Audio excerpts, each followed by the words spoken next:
Big Gamer out here. How are you guys doing today? I'm super. Thanks for asking. Hey guys, so I haven't bought you a Raiders of the Worst game for a long time, but recently, during Black Friday, I picked up myself up a copy of Dino Dini'S Kickoff Revival for the PlayStation 4, and upon playing this game, I realised it was a bit of a stinker.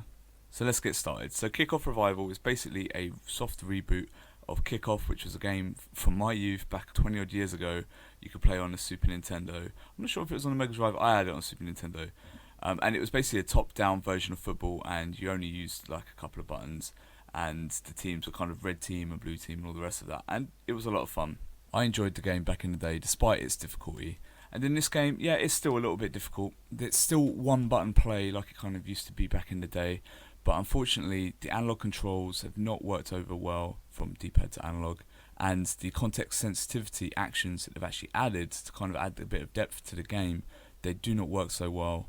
A lot of the time the game doesn't really know what you're trying to pull off, and it's a little bit difficult to pull off the finer moves using the analog stick. What's the difference between a lob pass and a short pass and stuff like that.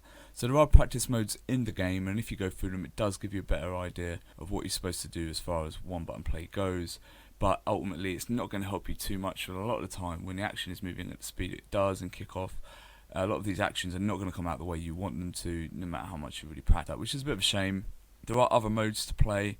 There's European Cup, where you can kind of set up a cup and you can have the CPU control certain teams, and you can play as, whatever your favourite team is, or have multiple people kind of join in.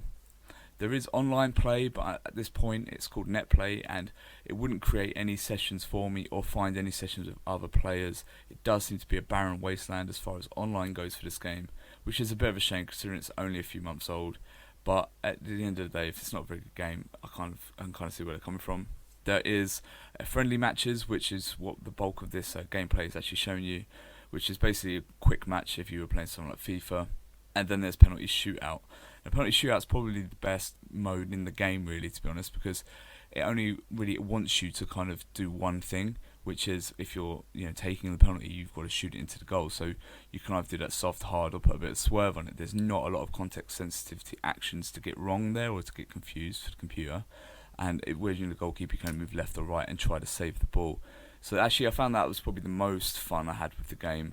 But in general, the game is hard to like. The visuals, they've gone for something simple here, but it ends up just looking like a bad browser game. The player names, you can chuckle at them for a while because they've changed some of the player names to sound quite funny, obviously for licensing issues. The actual graphics made me want to vomit after a while. The colours are very harsh. I know they're going for like a very simplistic look. The crowds are purposely fake, and the stadiums are very simple and colourful, but it's very kind of intense. And after a while of looking at the screen, it really does start to hurt my eyes. It's not only ugly, but it's very, very intense. Now, this game is currently available for sub $20, or about £10 in the UK.